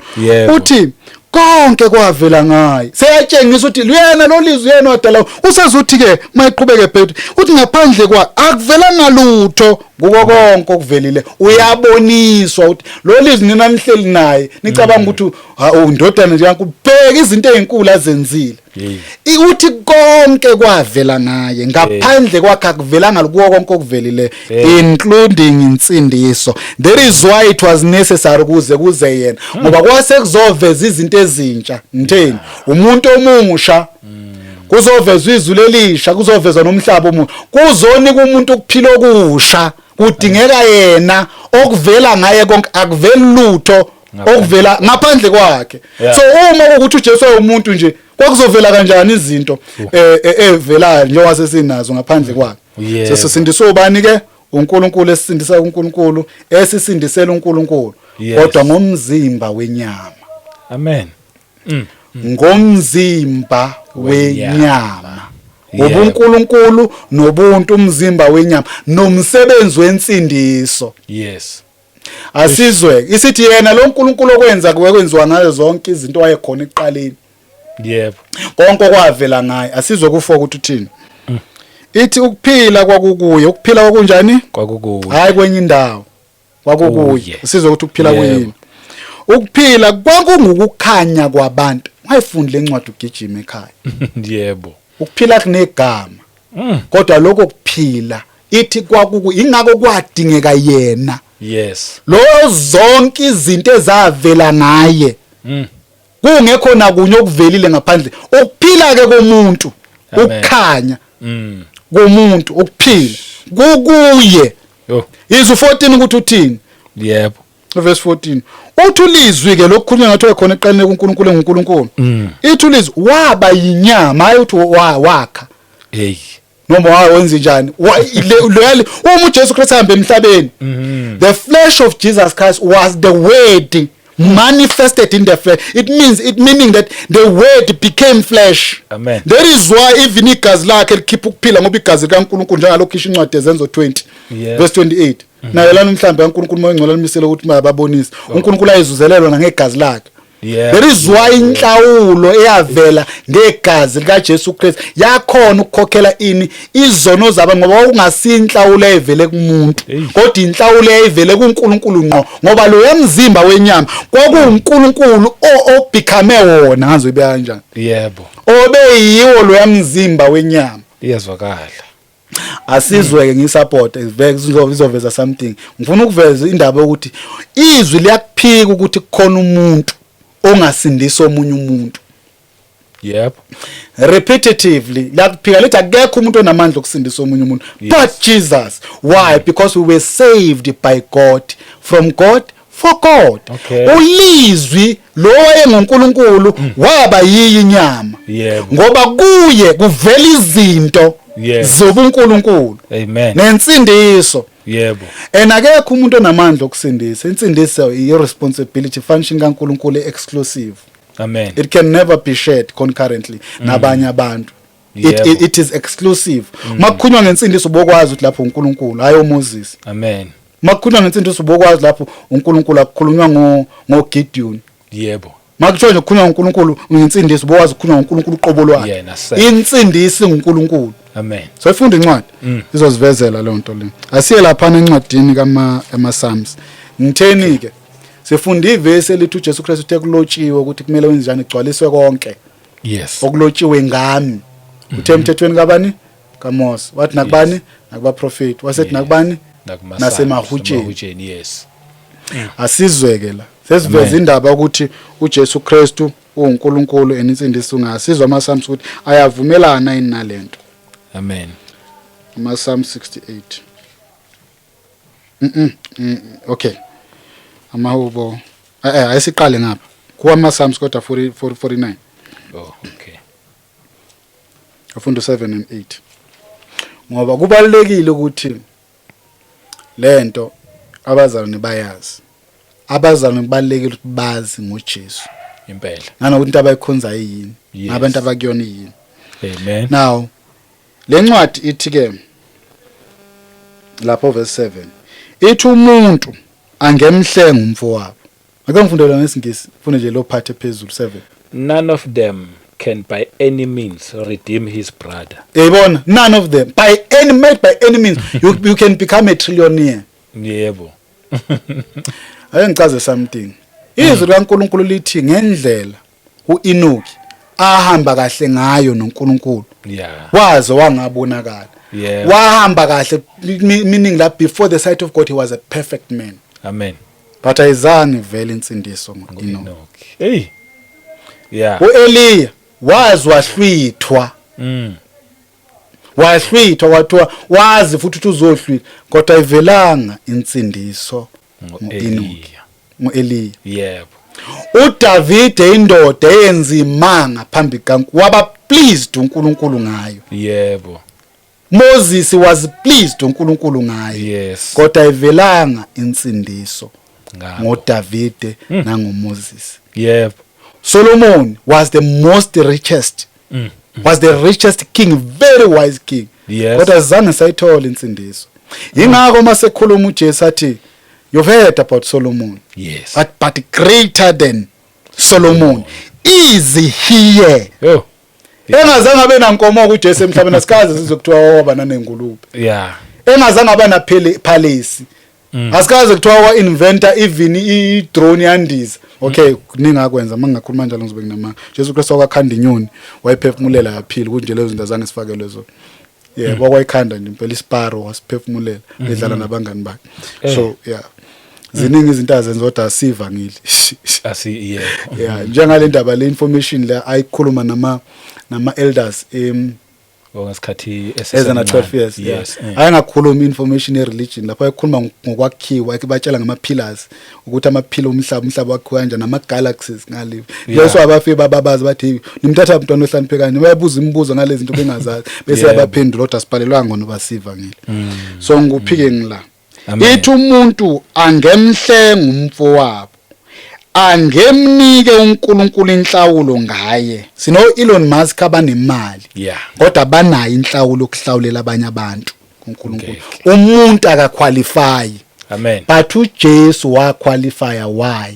Because sasindiswa nguNkulunkulu kuNkulunkulu esisindisela uNkulunkulu. Ulizwi waba inyama, lo lizwi ayekhona kuNkulunkulu ekuqaleni enguye uNkulunkulu okungavelanga lutho konke okuvelela ngaphandle waba yinyama. Uma sibona le yanyama kaJesu Kristu sasibona uNkulunkulu eyinyama. Amen. Ukuze kuzovela insindiso, kuzovela ukuhlengwa. Yebo. Ngomuntu ngoba umuntu yena ngokwa akanawo amandla okusindisa umunye umuntu okumhlenga umfowabo. Asizwe ukuthi lencwadi mayiqhubeka ithini. 8. Ithi ngokuba ukuhlengwa komphefumulo wabo kubiza kakhulu. Mayithi kubiza kakhulu ukukhuluma nge-eternal prize la. Now uma sazothi bakushaba mina ngino 3 trillion ebank. Usakhuluma ngento enenani elikalekayo. The moment ukukhuluma ngo3 mina usekhona u4. Yeah. Mawusathi 3 trillion. What about 300 trillion? What about 300 billion bazagillion mangabe khona inamba enjalo vele khona quadrillion unlimited lena ithi lento ayinanani ukuhlawula nje komphefumulo womuntu owodwa ithi izwe ukuthi ithini ithi ngokuba ukuhlenga komphefumulo wabo kubiza kakhulu asizwe ke mayiphela iqedela ithi akunakuphela nani mayithi akunakuphela nani nikhuluma nge-eternal value yokuthengwa. Yebo. Komphefumulo womuntu oyedwa kodwa uJesu Kristu wahlawulela izono zabantu bonke ayedwa. Amen. Le ncwadi ithi umuntu akakhona ukuhlenga umuntu oyedwa because inani lokuhlenga umphefumulo womuntu oyedwa ithi akuna prize yako. Why kungena prize? We have to investigate lokho. Ukuthi why kungena prize? Why ngeke uye uNkulunkulu uthi inkosi? Ngikhipha nayi 3 trillion. Ngiyamthenga umuntu. Amen. Kodwa ke imali kuNkulunkulu amaphepha nje. Angazi ukuthi singathi siyanani. Mhlawumbe ngathi mhlawumbe noma uthanda angazi uthando njani. Noma ukuhamba kahle kanjani kodwa sesikhulumile ngamadoda ahamba kahle azange qualify ukuthi angathenga abantu. So now ngithini ke la? Why ungeke ukhone kuthiwa lento inani la khona? Lithini ithi ngokuba ukuhlengwa komphefumulo wabo kuyabiza kakhulu akunakuphela nanini ukuthi it's an eternal thing. Cela ufunde ngesingisi verse 8. For the redemption of their souls is costly, and it shall cease forever. Ayiphinde kahle? Or mina ngalazi leli gama leli, but is CEASE. Okay. Why it shall cease? I know it shall not cease. And it shall cease forever. Okay, it lana akunakuphela nanini. Okay, lokuthi akunakuphela nanini ukuthi into engeke izikhone ukunjani ayinanani. Nakuthiwa ikhokhela akusinto ngathi seniqedile ukuyikhokha. Akunakuphela kuthiwa qala ukhokhe. Into ngeke uzuqala lokhu njani. Uqala ukukhona ukuyikho njani. Kodwa uJesu Yebo. Wakhiphela igazi lanela. Lanela futhi laze lasala la ngaphezulu. Lasindisa izono zabantu ababekhona ngaphambi kwakhe. lasindisa izinto zabantu ababekhona ngesikhathi sakhe, lasindisa izono zabantu abasazoba khona. Yo. Kuthiwa nje liloku saqualify. Hey. Alipheli iveli yakhona ipheli. Yebo. Why iveli kayegazi kaJesu Christ it is eternal? Ikhona ukumitha this standard. Why kuthiwa inani lokuhlenga umphefumulo womuntu kuyabiza kakhulu kunakuphela? Because sasone kuNkulunkulu who is eternal. So sin is an eternal violation against uNkulunkulu. Okay. Ukona because God is eternal. Yeah. So uma senza isono thina, our sin become eternal as well. So the compensation also must be eternal. So sinayiphi eternity thina singakhokha ngayo? Ayilutho sinayo. There is why kwafuneka eternal. Yebo. Ngoba negazi lakhe li-eternal. Yes. Ukuze azokhokheni isono esasi eternal. Yebo. So ifika lapho ke inhlawulo kaJesu Christ ifithe khona ukuthi yena izinto zakhe zazi eternal ngoba ueternal ulizwa ekhona ekuqaleni waye kuye uNkulunkulu enguye God is eternal. And we just read the verse ku Deuteronomy sina uNkulunkulu munye. Yes. Bababili ngeke ithi izwi kaNkulunkulu ulizwa uNkulunkulu bese sithi noNkulunkulu ababili. Cha. Manje uthi ulizwa uNkulunkulu uyena lo uNkulunkulu munye. Yebo. Ngiyibona indaba. Yebo. Asiye lana ke kulokhunjana kuwa ama Psalms anoma ufuna ungena yini khona mhlawumbe ufuna Hayi usaza nayo kahle. Psalm 68 ufunda nje amavesi amabili u19 no20. Sindiso ingomzimba wenyama kaKristu Jesu. Kodwa sisindiswa nguye uNkulunkulu esisindisa kuNkulunkulu esisindisela uNkulunkulu. Amen. Kodwa ngomzimba wenyama. Yes. Athi uJesu Kristu nathi nadli isinkwa nadli imana ubaba badla imana bacamba badla isinkwa bathi amaJuda hayi wasinika uMose isingathi kwakungasisi isinkwa le basidla baba athi ngimtshela nina incwadi lebesifunda. Yes. Incwadi kaJohn athi ngimtshela ngisinkwa okuyisona sona isinkwa sokuphila uthi mayidlile umuntu angabusaba. Athi mina ngiyiso mhlawumbe soyithinta isikhathi mayizivumela. Yebo. Hallelujah. Now lapha ku verse 19 ngithe bazalwana mahubo 68 verse 19 and 20 sizwe nje indaba yensindiso. Ithi mayibongwe inkosi yasithwala imihla ngemihla. Inkosi yenze njani? Yasithwala imihla ngemihla. Besethu uNkulunkulu uyinsindiso yethu ake sime kancane lapha. Ngithe insindiso uNkulunkulu. Bezwa abantu insindiso namhlanje babale bafuna ukufunda ngezinto ezingenamsebenzi. Baye kuNkulunkulu. Philo kuphakathi lokho. Kuba bazwe na wedwa uNkulunkulu. Yebo. Oqiniseleyo. NoKristu Jesu omthumile. Ngoba insindiso nokuphila okuphakathi kuvela ngokumazi uNkulunkulu. Hayi ngokwazi amadimoni ngama categories nama level a. Nombuso obumnyama usebenza. Asali kufanele zazi lezi uNkulunkulu uzivusela abantwana. Kodwa umzalwane maka understand ukuthi ubizelweni. Hambani nenze izizwe zonke abafundi bami, they must study me.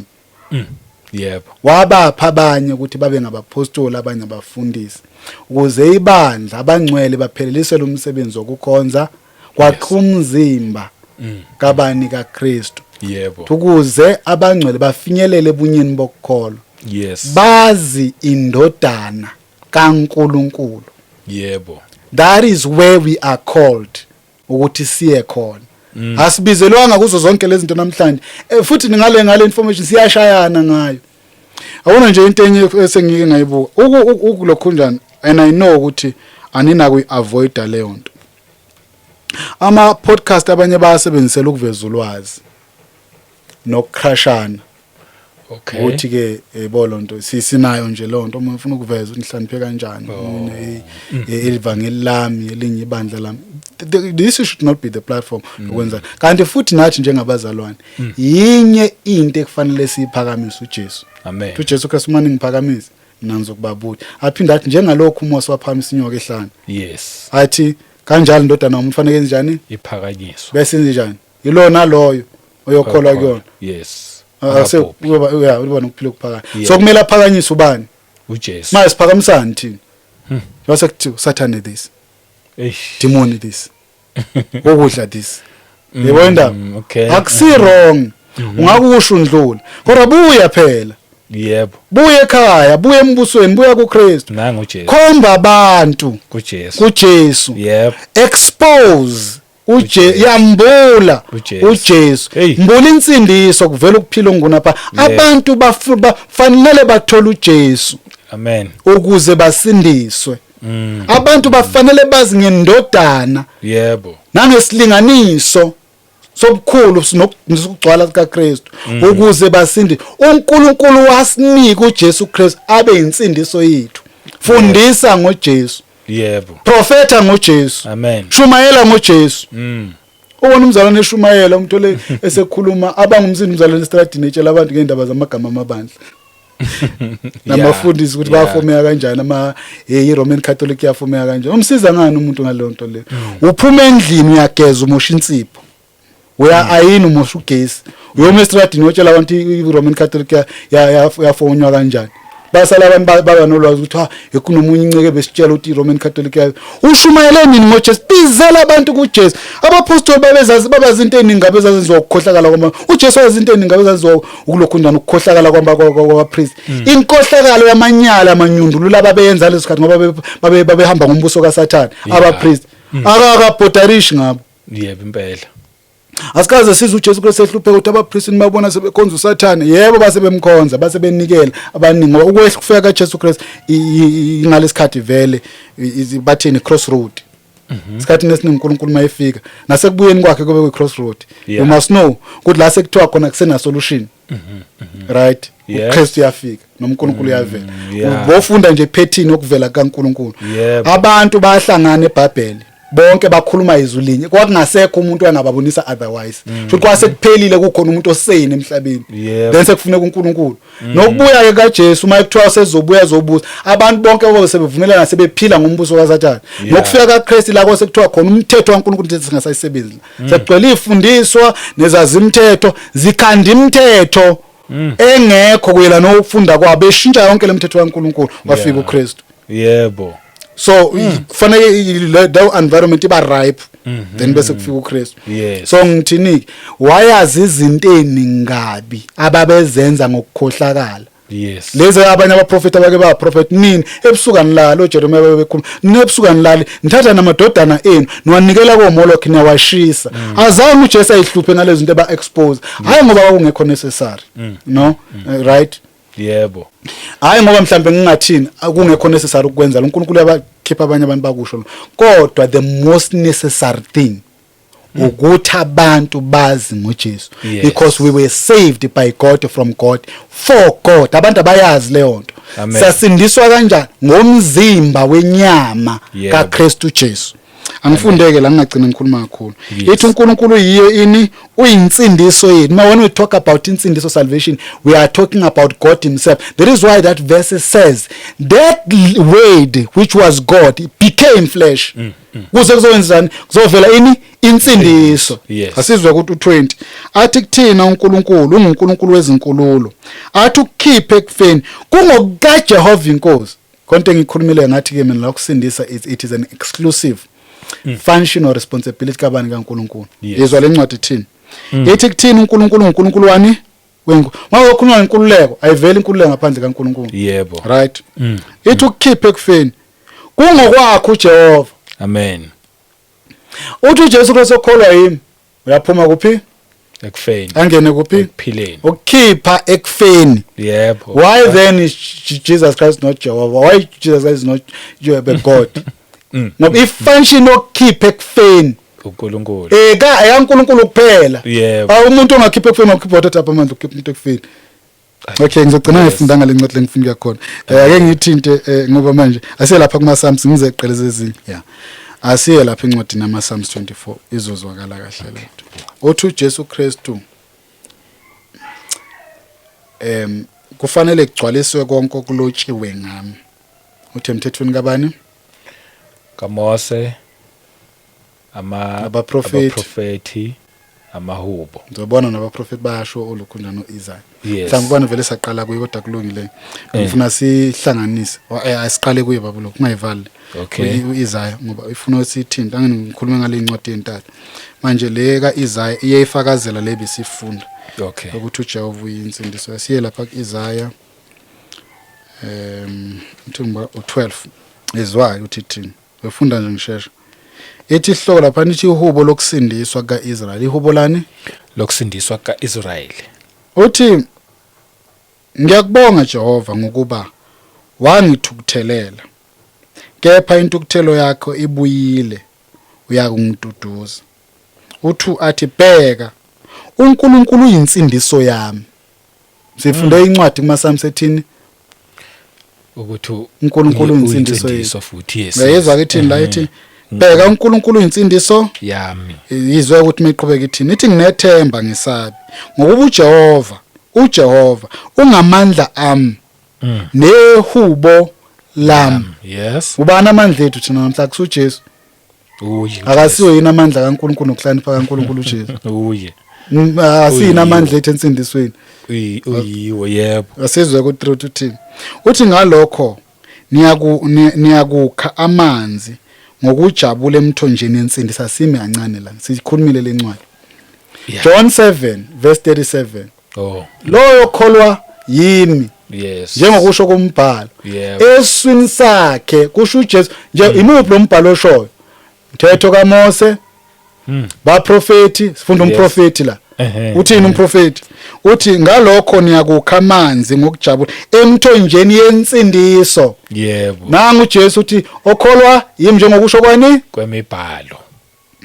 Eswini sakhe kuyogobhoza imifula yamanzi okuphila. Amen. Na imifula yamanzi okuphila yabalwa la komunye wabaprofeti. Mayiqhubeka ku40 niyakusho ngalelo suku ukuthi bongani uJehova nibize igama lakhe. Nizazise izenzo zakhe phakathi kwezizwe nimemezele ukuthi igama lakhe liphakeme. Elikabani igama laphakanyiswa emhlabeni nasezweni ngaphansi komhlaba. Simemezela elabani igama thini ukuthi liphakame. So akasiye kanjani uJehova. Uye. Sizwe ke siqele. Ihlabelelani kuJehova ngokuba wenzile izinto ezinkulu. Lokhu makwazeke emhlabeni wonke sazisa inthini emhlabeni wonke. Hambani nenze izizwe zonke zomhlaba nizazise apha ntini ivangeli lombuso lazi umhlaba wonke ithini lencwadi. Ithi lokhu makwazeke emhlabeni wonke. Yiphi indaba ephushwayo ezulwini ukuthi yazi umhlaba wonke? Indaba ama business ne technology, indaba yebeast. No. Jesu. uJesu nje. Asiqedela u6 uthini. Ithi memezela ujabule wena ohlezi eSiyoni. Ithi ngokuba mkhulu ongcwele kaIsrael phakathi kwakho. Ubani omkhulu ukuthini? uJesu. Sihleli kubuthini? eSiyoni. Yebo. Okay, uthi ngiveze babashaba ngifuna nje aselapha amaHebheru uzoyibona lento lo ayikhuluma inqaba. Asikhandi lento. Hebheru 12 siseSiyoni thini 18 nizoshesha ithi ngokuba anizanga intabeni ephakemeyo nesha umlilo nasekufiphaleni nasebumnyameni nasezivunguvungini. Siyazi uIsrael wabizelwa lapho lo ntaba. Right? Ithi ke mayiqhubeka ithi ngokuba babengena kuthwala 19 uthi nasekukhaleni kwecilongo iqhubeka. Right? Itshela thina ithi nazanga lapho. La uIsrael ayibizelwe khona ayibizelwe entabeni physical. Yes. La babona khona lezi zinto. Asizwe ke kedwa ithi thina sibizelwe kuphi size kuphi ku22. Ithi kodwa nize entabeni yaseSiyoni nasemzini kaNkulunkulu ophilayo. Ithi lencwadi kaya lo kunjani. Ithi thina le amaHebheru size kuphi entabeni yaseSiyoni. Entabeni yaseSiyoni nasemzini kaNkulunkulu ophilayo iJerusalem lasezulwini. Asizwe ke lencwadi ithini ku6 lapha Isaiah 12 verse 6. Ithi memezani ujabule wena ohleze eSiyoni. Wobani namhlanje abahleze eSiyoni? Ithini? Okay, ithi simemezela ngani? Ithi ngokuba mkhulu ongcwele kaIsrael phakathi kwakho. Ubani lo mkhulu phakathi kwethu? uJesu. Nazo-ke. Yebo. Mayethi kubhaliwe ngami, fanele kugcwaliswe ngami. Le ncwadi zayibhala ngaye ezothatha thina ezosifaka eSiyoni. SiseSiyoni namhlanje. Amen. Ngoba insindiso yeza ngayo umnikazi weSiyoni. Amen. Asifundeke la incwadi yamaPsalm 24. Amen.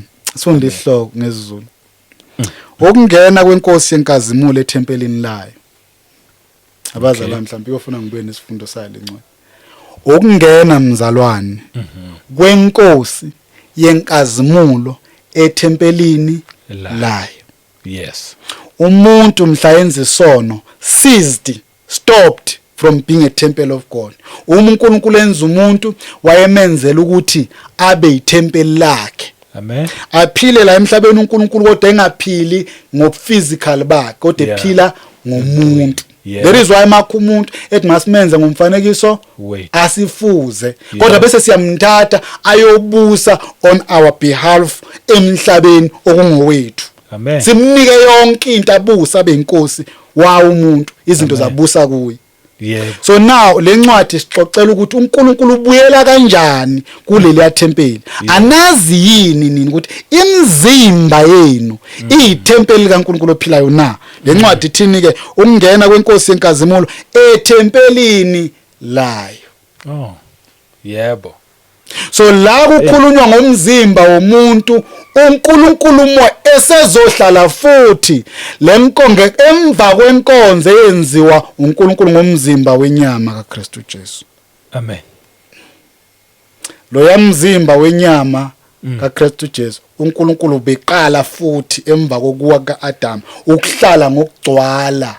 Yes. Kuwo njengalokhu umoya ongcwele ehlala kwabakholwa ngokugcwala. I have ngokugcwala. Yebo.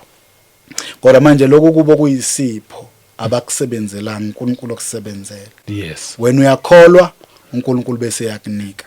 Asizweke. Kunendoda eyayisigabisa indoda yepride, iqhenya, isho ihamba imemezela kuma principalities nakuma rulers nakuma spiritual host of wickednesses in the heavenly realm. Ithi mina ngingumbusi ngelinye ilanga futhi ngiyonyuka. Ngibuse phezulu kwako konke. Ithi umhlaba nako konke okukuwo kungokwami. Le ndoda yayishaya isifuba ngezathu sokuthi isikhiye sokufa neHades yayikuso. Amen. So umuntu wayebusa phezulu kwakhe ngezathu sokuthi umuntu uNkulunkulu ayemenze womfanekiso wayethempeli lakhe wayesewele kuphi enyameni eyileyanto eyinyama ephila phansi kwesono ngokuphila kwakhe umuntu phansi kwesono engaphansi kwale ndoda ebusayo nebostayo. Yeah. Kwadingeka ukuthi uNkulunkulu abe yinyama ukuze azoyigudluza. Amen. Mark wait. Mama sofunda lencwadi sengikhuluma kanje ngebangizwa abazalwane. Ayisiye la incwadi namaHebheru. Hebheru 2 verse 14. Kwadingeka ukuthi uNkulunkulu eze azoyigudluza, azoyiphuca isikhiye, azoyiphuca ihluthulelo zeHades nezokufa zibe kuye futhi kodwa manje wayengeke uNkulunkulu ayenze lento ngoba uNkulunkulu akamphuca umuntu into amnike yona. Inkinga ngegunya lokufa nokuphila wayelibeke kumuntu. So kwadingeka ukuthi ke manje ozozothatha lesikhiye kule ndoda ngoba yona yashintshontsha. Iyona nje vele isi-operate ngokuntshontsha. Yeah.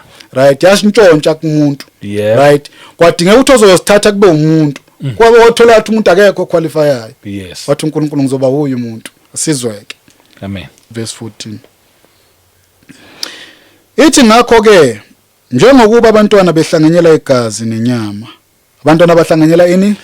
Igazi nenyama. Futhi bayinyama. Mama ngithiwa ubhuti wami siyafana ngani? Siba nenyama negazi. Nasebusweni mosibheka senjani? Siyafana ukuthi so abantu nje. I-identity yomuntu ufana be nenyama negazi. Njengalokho abantwana behlanganyela ini? Inyama negazi. Negazi nenyama. Ithi naye uqobo wahlanganyela khona lokho. Isiyamveza ehlukile. Ithi yena ke hayi uthi wayeqala. Yebo. Wathatha leso simo sabantwana. Esisiphi leso simo? Esegazi nenyama. Amen. Why? What is the purpose? Asizweke. Yes. Ithi naye uqobo wahlanganyela khona lokho ukuze ngokufa asizwe ukuze nani Ngokufa. Amchithe nani? Amchithe obenamandla okufa onguSathane. USathane obenamandla ani? Okufa. Wamchitha ngani? Ngokufa. Ngazoke. But kwafanele uthatha igazi nenyama. Uma uJesu ethatha ini eba umuntu into ayifuna naye ilangazelela ukufa. Ngoba lapha ekufeni wayochitha imisebenzi kaSathane. Obenamandla okufa onguSathane. Bese kumekhuluma encwadini yaRevelation 3. Yeah. Athi nginehluthulelo. Yes. Sokufa neHades. La ngivule khona akekho ovalayo Amen. la ngivale khona Okay. athi ngiyabusa ingake emva kokuvuka Matthew 28 now ngoba ubani onikwayo fanele se understand yilo muntu ngithe phela uthatha isimo somuntu kuze kuzonikwa bani kodwa uNkulunkulu manje ovuswayo nonikwa umuntu kuye sisindiswa ngomzimba wenyama lo mzimba wenyama yiwo manje osusebenza insindiso yiwo thatha lezi key yiwo nonikwa amandla uma ethi nginikiwa amandla onke ezulwini nasemhlabeni kunikwa lo mzimba wenyama lo muntu uyokhazimuliswa ngoba ngeke umnike uNkulunkulu amandla ezulwini wakhe ngeke umnike ubani wani uNkulunkulu amandla kodwa unikayo uNkulunkulu umoya usethatha izinto zakhe uKristu lo wavela uMelkisedeki umpriest omkhulu evela lapha kuAbraham sethatha lobu priest manje obebuka umoya ufaka kumuntu kumzimba wenyama ingakho lithizwe kaNkulunkulu Nkosi yami vele wavuka ezinye izinto asizwe lencwadi kuyo eMahebheru wavuka ezinye izinto asilapha chapter 5 masishana ingakho uma isimchaza manje sikhuluma ngomzimba wenyama isithi ke yena sizwe ngingayikhulumeli bazoyilokhunjana izwa esikande ku7 zama ukuphuthuma ngoba nayo 7 khuluma ezinye izinto uthi wathi esenikela emihleni yenyama yakhe ngemkhuleko nokunxusa nokudazuluka okukhulu nezinyembezi kuyena unamandla okumsindisa ekufeni lokukhulunywa ngayo bani umzimba wenyama wayenikela nowayekhuleka ithi wezuya ngenxa yokumesaba kwakhe ubani uNkulunkulu bese uthi noma indodana wafunda ukulalela ngakho ngalokho ahlupheka ngako asizunayinike ithi esephelelisiwe ubani opheleliswayo umzimba wenyama ngoba kuzophuma kuzokuvela ina sizokuthi pheleliswelana tesephelelisiwe waba isisusa sokusindisa okuphakade kubo bonke abamlalela umzimba wenyama uNkulunkulu wenzani ngale mkhuleka eyenza nangalokuhlushwa njani wayemphelelisa kusho ukuthi wayemkhanda ubuNkulunkulu nobuntu nomsebenzi kaKristu Jesu uNkulunkulu wayesebenza emzimbeni wenyama lo mzimba wenyama molokusetshenzwa ufika kwisigaba sokuba ripe uma usuba ripe athi uJesu Kristu ngiqinisile uma uhlamvu lwakoleni liliwele emhlabathini lungafi hlala lolodwa so ufika kwisigaba la khona ukuthi uma usuzofaka emhlabathini usuzoveza insindiso suphelelisiwe wenze njani wathathwa ke manje wabulawa kwathi kufanele uyongena lapha emhlabathini ukuze nawe kuvele kusindiswa kwaphakatha sizwe ukuthi unikwani yebo kulokhu ku10 uthe bizwa ngoNkulunkulu ukuthi umpriest omkhulu ngokokuma obizwayo ubani umzimba wenyama ngokokuma kabani kaMelkisedeki kampriest omkhulu uMelkisedeki ngokokuma kaMelkisedeki uMelkisedeki ubani uNkulunkulu uqobo lwakhe wavela umoya uNkulunkulu unenkonzo kuyo uneservice kuyo yobupriest leyo nkonzo yathatha yanika umzimba wenyama yakhe uNkulunkulu kwase kuvela insindiso ngomzimba ingakho sethi seninikiweke uthi amandla onke umzimba wenyama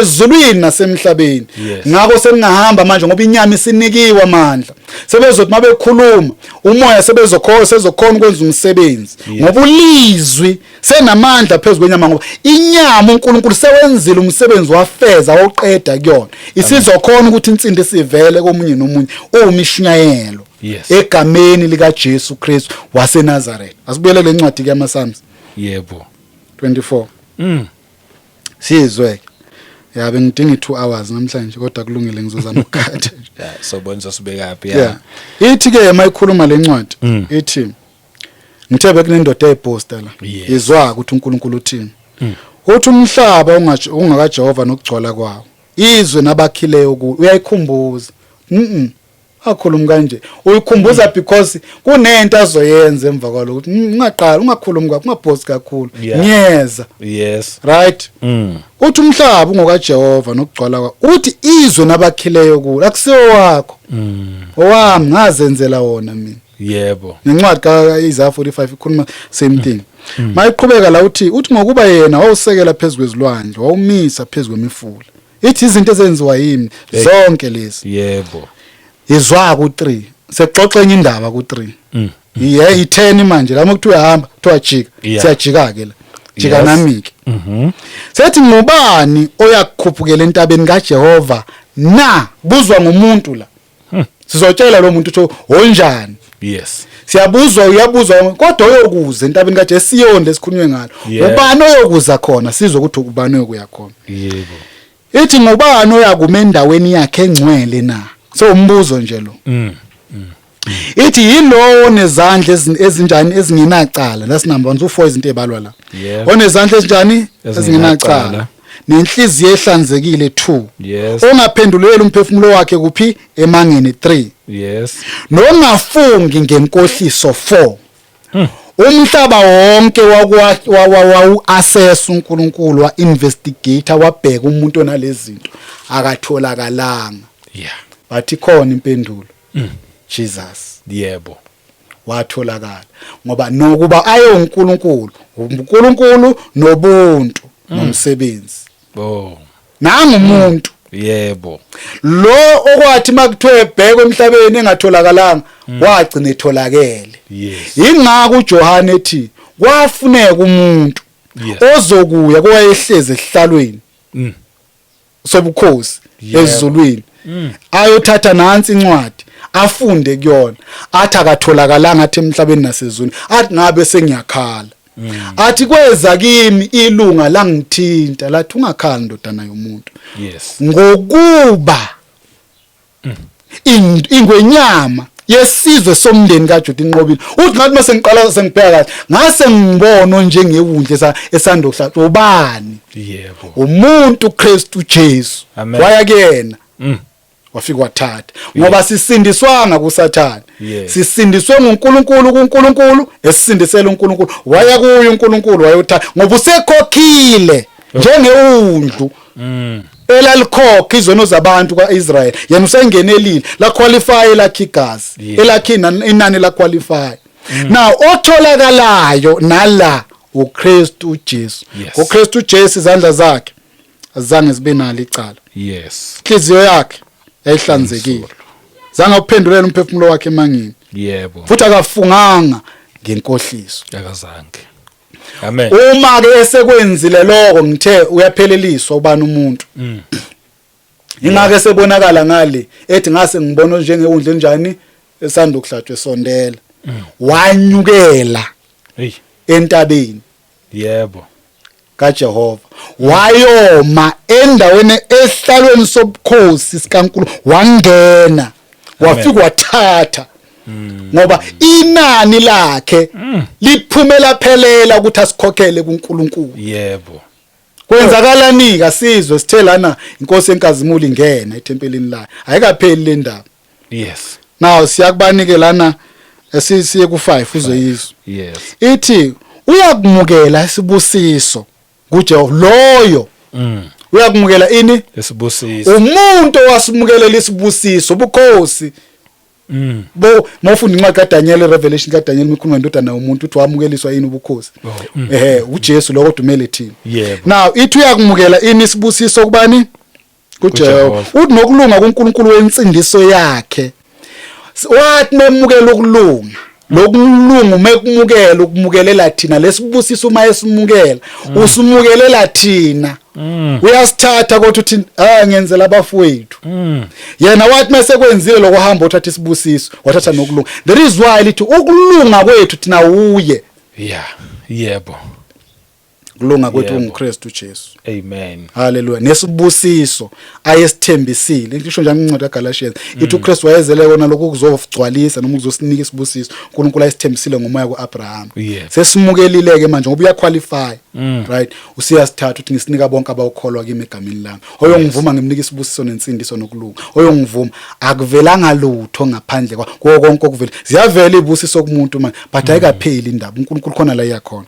Asizwe u6 uthini uthi yilesi sizukulwane sabamfunayo laba bawumukela isibusiso bamukela ukulunga bayamfuna ila khona kuyophuma khona umuntu uyayeka ukwenza isona usufuna yena ingakho umnyalo omkhulu kuNkulunkulu uthi funani ukulunga kwakhe nani uthi funani umbuso wezulu nani nokulunga once wakholwa ngempela umuthola uJesu ufuna ini uthi yilesi sizukulwane sabamfunayo ufuna uNkulunkulu awufuna ukwazi ngoSathane ufuna uNkulunkulu awufuna ukwazi ngombuso obumnyama nemali ufuna ukwazi ngoNkulunkulu day in day out. Ufuna yena uthi God let me know you more. Because he is more, he is eternal, he is infinity. Asikamazi thina even uzipho likaNkulunkulu asikaqedi ukulazi yet sesibhizi nembuso kaSathane. Sizosiconfuse ngiyakuzwa sizosiconfuse uthi yilesi sizukulwane sabamfunayo abafuna yena sizwe futhi uthi kanjani bona abasinga ubuso bakhe bangabantwana bakaJakobe uJakobe ubani Israel. Yes. bana kuthiwa besinesikhathi besokuthi Israel usho the elect abakhethiwe. Amen. Right. Lesi sizukulwane sanjani sabamfunayo bona abasingubuso bangabantwana. Siyaqualify namhlanje kuba ngabantwana uba uIsrael bangabantwana sizofuna yena. Yebo. Okay, sijikela inye ikhona ke manje and we go deep. Asijike nje kuphela shona phansi siyagubha siye ku 7. Yeah. Jika nami uhambe nami siyothatha izinto ezifihliwe. Yep. Phakamisa masango izinhloko zenu nani iminyango yaphakade phakamani ukuba inkosi yenkazimulo ingene. Oh Nkosi yami sizweke sizumbuzo. Ingubani inkosi lenkosi yenkazimulo na? InguJehova onamandla oyiqhawe uJehova oyiqhawe lokulu. Oh Nkosi. Kukhulunywane la kukwenzakalani? Hamba nami. uJesu Kristu esefile esiphambanweni. Umuntu lo abethelwa. Loyo muntu elithizi kaNkuluNkulu. Lo Jesu lo ayithi uJesu Kristu. Ithi lo Jesu lena ambethela namaJesu. Uthi uNkulunkulu umenzile wenziwa ubani uNkulunkulu yini umoya. Lo Jesu lo yena imbethela umuntu. uNkulunkulu umenzile number 1 umenza inkosi. Number 2 amenza uKristu. Umuntu wabethelwa. Lo wachayo ema-space lokhona uthi senziwe kushumayela umpostoli Peter lo muntu lo insindisi singayo uNkulunkulu semenzile. Balo muntu kwaba nesikhathi la khona efile lele lapha emathuneni kungekho ukuphila kuyena. Indaba le ethi phakamisa masango izinhloko zenu nani iminyango yaphakade phakamani ukuba inkosi enkazimulo ingene imenyezwa nguNkulunkulu. Ingakho kumakubuza umbuzo obuza uthi ngubani lenkosi enkazimulo na? Ithi uJehova onamandla oyiqhawe uJehova oyiqhawelani kumemeza uNkulunkulu ongumoya uyongena ethuneni uyolanda umzimba wenyama azongena kuwo ukuze inkosi enkazimulo ingene ethempelini layo bese kuzoqala ukuphila okusha uNkulunkulu azoqala manje sihamba nomuntu. Wow. Amen. Ngiyayiswa. Ayizwe indaba. Manje mayithi phakamisa masango kunendoda eyibuse ekufeni engithe yayibhosta ngepride iqhenya ithi amandla okufa isihluthulelo sokufa nehayidesi ithuna kimi. Manje makubuya uNkulunkulu ngoba sewuthathile umzimba wenza umsebenzi ukuthi anqotshwe aphucwe isikhiye ngokufa lo wayenawo amandla seyabuya seyamemeza iyamangala le for the first time in history of histories umuntu afe avuke avuka phile yabuza ukwenzakalani la lo wayazi ukuthi izinto zonke zikuyena ubani lenkosi because ngazi ukuthi yimini obusayo uJehova onamandla oyiqhawe uJehova oyiqhawe lokulwa. Amen. Mayiqhubeka lencwadi ithi phakamisa masango izinhloko zenu nani iminyango yaphakade phakamani ukuba inkosi enkazimulo ingene. Uthi ingubani lenkosi enkazimulo na? Jehova Sebawothi nguyena inkosi yenkazimulo. Lavulwa ke ithuna. Itsha liginqanga zingelosi ababeyofuna uJesu abesifazane bafica itsha liginqanga zingelosi. Lasuswa izwi. Waya ke uNkulunkulu omoya kuloya mzimba wenyama wavuka uKristu waphila futhi sase siyanikwa ke manje ukuphila okusha. Make memeze ethi ke nginikiwe amandla ezulwini kukhuluma umuntu.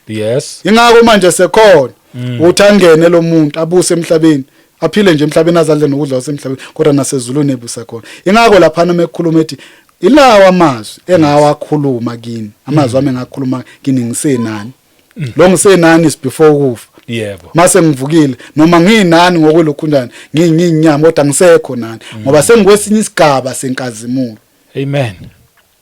Leso sigaba senkazimulo inkosi uNkulunkulu uqobo lwakhe manje sephila eternally or in eternity ngomzimba wenyama. Sisindiswe uNkulunkulu ngoNkulunkulu esindisela uNkulunkulu ngomzimba wenyama kaKristu Jesu. Ngicela ukuma lapha. Amen. Hayi cha ngithe nje ngikiyeke impela uze nayo ngoba uza nayo kahle ngendlela esimangaliso. Ngifuna nje ukungiyagcizelela angazi uma bese sengikuvusela futhi ukuthi kuvuka amanye amavesi mayevukile azobambile. Amen. Yebo. Khona nje ngifuna ukugcizelela kule part le oyikhulumayo. Ngizwile kahle. John 15. Yeah. Uma nje ubheka ngwafunda amabili lamavesi Okay, 26 to 27. Yeah. Ngifuna nje ukugcizelela. It like me, but when the helper comes, whom I shall send to you from the Father, the Spirit of truth, who proceeds from the Father, he will testify of me. Futhi noma ngasayifundanga le u28 Ngayifunda. kulungile kodwa ngiyifunde. And you shall uqinisile. And you also will bear witness because you have been with me from the beginning. Why ngiyiletha uma ongcwele umesefikile uthi uJesu uzofakaza ngami. Ile oshoyo. Ilokho nje azokwenza bese njengoba uthi nje ngifunde nale nani kusho ukuthi ngoba uma ongcwele yobesefakaze ngami Kini. yebo kusho ukuthi nani ke do the very same thing Fakazani ngami. nje aseke uNkulunkulu 1 John ukuthi yena wenze njani lapha ku chapter 5 yeah nje just nje sekubaleka kakhulu izinto eziveza babusha bami. yebo 1 John chapter 5. Yes, chapter 5 I think about verse 9 yes, if we receive the witness of men, the witness of God is greater, for this is the witness of God which he has testified of his son. Okusho ukuthi noNkulunkulu mangabe fakazi akafakazi ngokuningi ufakaza futhi ngendodana yakhe. Kusho ukuthi focus yethu ithini masihlale la endodaneni njengobusho nje. Ngiyaye ngibe nenkinga uma ngabe esontweni khona lezi iqobulo lezi right zona kunje kwenze bani kwenza uJesu kuhle lokho bese kuqhubeka kungene nokuthi washweba sathane. Yazi makufika kulezi zinto lezi zokuthi washweba sathane yonke lento ziningi zihlukahlukene. The minute vele kusuke kukhulunywa into vele eyenzakalayo vele ushwebile but ngihleze ngithi kodwa manje siyamdumisa lo muntu indirect asiboni kodwa siyamdumisa kodwa thina siboni sho ngivumelana nje nalokho sokushilo ngizwe kahle Wasebonga kakhulu.